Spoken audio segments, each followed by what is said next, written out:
नारायण नारायण नारायण नारायण नारायण नारायण नारायण।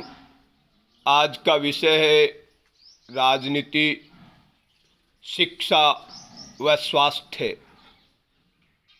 मेरे बंधुओं, राजनीति, शिक्षा व स्वास्थ्य पर मेरे चंद विचार समस्त भारतीयों को विशेष तौर से सुनने चाहिए, ताकि भारतीय संस्कृति, सनातन संस्कृति का विलक्षण प्रभाव दुनिया मात्र पर पड़े और दुनिया मात्र को भारतीय सनातन संस्कृति का मार्गदर्शन मिले।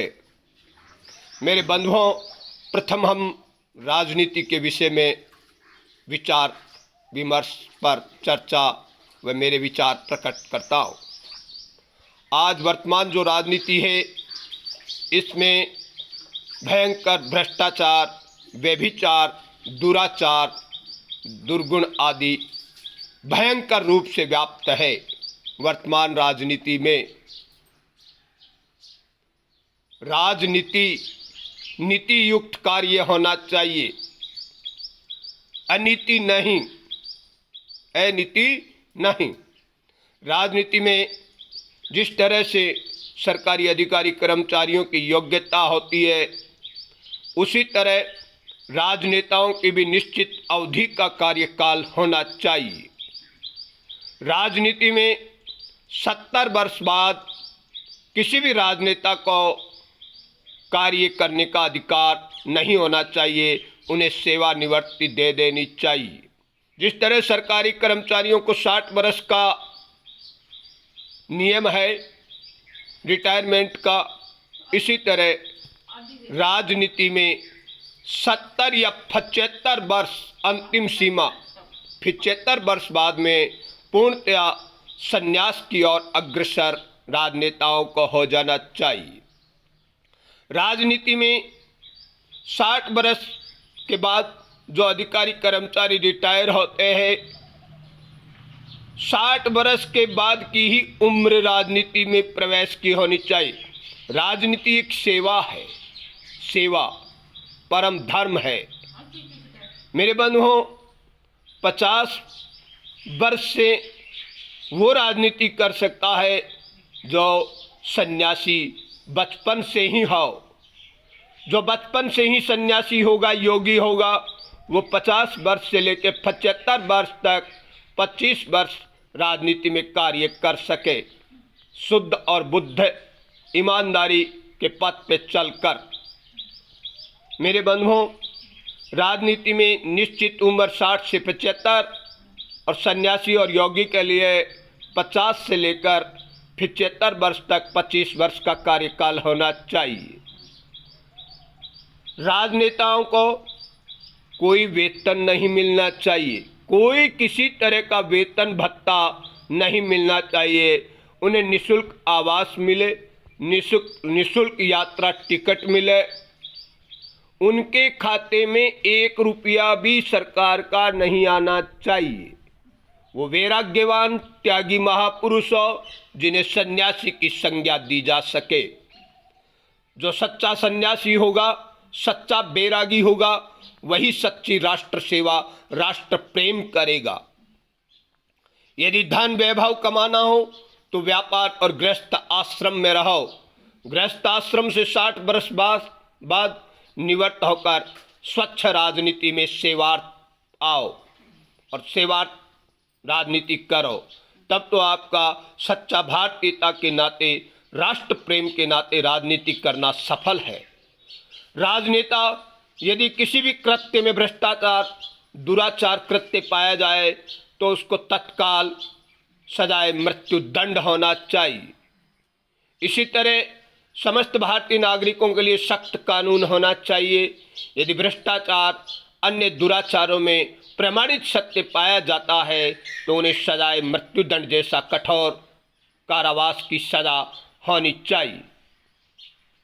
मेरे बंधुओं, विचार करो, राजनीति की मैंने निश्चित आयु बताई।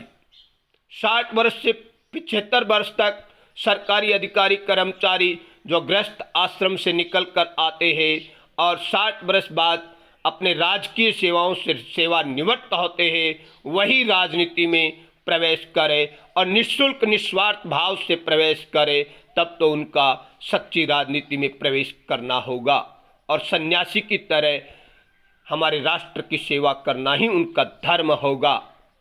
और जो सन्यासी वैरागी है, बचपन से ही ब्रह्मचर्य आश्रम में जीवन जिया है, वो 50 वर्ष से लेके 75 वर्ष तक, 25 वर्ष तक राजनीति में प्रवेश कर सकता है। हाँ, जिसे रुपए पैसे चेला चेली से कोई संबंध नहीं है, कहीं उसका आश्रम नहीं है, किसी से कोई लेना देना नहीं है, वो बाल योगेश्वर भी जगत की सेवार्थ राजनीति में कदम बचपन से भी उठा सकता है। जिसका आगे पीछे परिवार से रिश्ता नाता, किसी से कोई संबंध शेष ना हो, करना जानना और पाना उसके लिए कोई शेष ना हो, भगवत प्राप्त महापुरुष हो, वो कम उम्र में भी राजनीति में आता है और वैराग्य की तरह जीवन जीता है, तो उसे भी पूरा राष्ट्र अपने राष्ट्र नेता बनाने में गौरवशाली प्रदान करे, गौरव का अनुभव करे, तब तो उस व्यक्ति विशेष वैराग्यवान साधु सन्यासी को धन्यवाद। अन्यथा तो वर्तमान राजनीति का समय, शायद वर्तमान राजनेता भी 75 वर्ष बाद सेवानिवृत्त कर रहे हैं। नियम तो नहीं है, लेकिन कुछ पार्टियां बुजुर्गों को बाहर का रास्ता दिखा रही है, लेकिन वेतन, पेंशन इत्यादि भत्ते किसी भी राजनेता को नहीं मिलने चाहिए, सिवाय निःशुल्क यात्रा टिकट और निःशुल्क आवास। यही राजनेताओं को मान्यता के अनुसार, सरकार की नियमानुसार लागू होना चाहिए। ये मेरी विनती है, प्रार्थना है। यदि ऐसे राजनेता होंगे तो भारत बहुत ही जल्दी पुनः स्वर्णिम बन जाएगा। और वर्तमान इस और हमारे भारतीय राजनेता अग्रसर भी है। वर्तमान त्यागी वैरागी सन्यासी बैठे हुए भारतीय राजनीति में, तभी ऐसे विचार प्रकट होते। यदि रागी और भूखे जो भ्रष्टाचारी व्यभिचारी होते, तो किसी भारतीय नागरिक में भी ऐसे विचार आना भी संभव नहीं था। यथा राजा तथा प्रजा, यदि राजा भ्रष्ट है तो भ्रष्ट जनता होगी, और राजा ईमानदार है तो जनता ईमानदार होगी, अच्छे विचारवान होंगे। इसलिए शुद्ध पवित्र विचार प्रकट करो और भारतीय सनातन संस्कृति को लाभ पहुंचाओ, विश्व को सद्मार्ग का दर्शन कराओ। अब शिक्षा और स्वास्थ्य, मेरे बंधुओं, शिक्षा और स्वास्थ्य संपूर्ण भारतीय नागरिकों को निःशुल्क होना चाहिए।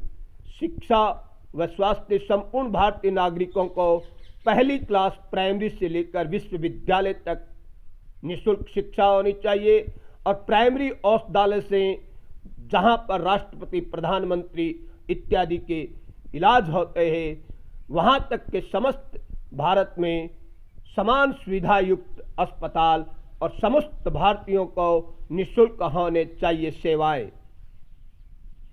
शिक्षा और स्वास्थ्य जिस दिन संपूर्ण भारत का निस्वार्थ भाव से निःशुल्क होगा और शिक्षा के अनुपात में, शिक्षा के प्रतिशत के अनुपात में कॉलेज आदि से ही अधिकारी कर्मचारी की नियुक्तियां प्रतिशत के आधार पर होगी, उस दिन भारत पूरी दुनिया को गुरु कहलाएगा और मार्गदर्शन करने वाला होगा। अतः मेरे बंधुओं, संपूर्ण भारत में शिक्षा स्वास्थ्य की ओर ध्यान दो और संपूर्ण भारत का शिक्षा और स्वास्थ्य निःशुल्क हो।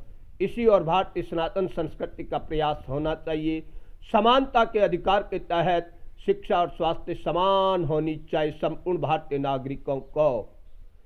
कहीं भी रुपया नहीं लगेगा तो कोई प्राइवेट स्कूल, सरकारी स्कूल भेदभाव की दृष्टि से नहीं रहेंगे। प्राइवेट स्कूल होने ही नहीं चाहिए और प्राइवेट अस्पताल होने ही नहीं चाहिए। संपूर्ण भारत में राज के अस्पताल होने चाहिए और राज की ही विद्यालय होने चाहिए। मेरे बंधुओं, डॉक्टर और शिक्षक भारत का ही नहीं पूरे विश्व का मार्गदर्शक होता है।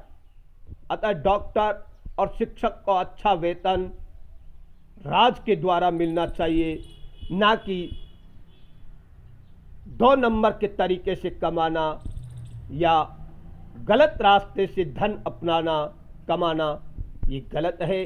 अतः डॉक्टर्स और सरकारी स्कूल में अध्यापक, संपूर्ण भारत के अध्यापकों को भारत सरकार द्वारा ही वेतन वितरित होना चाहिए, अच्छा वेतन मिलना चाहिए, ताकि भारत के युवाओं की बहुत अच्छी नींव लगा सके और स्वास्थ्य संबंधित भारतीय डॉक्टर्स संपूर्ण भारत में अपनी छवि छाप छोड़ सके।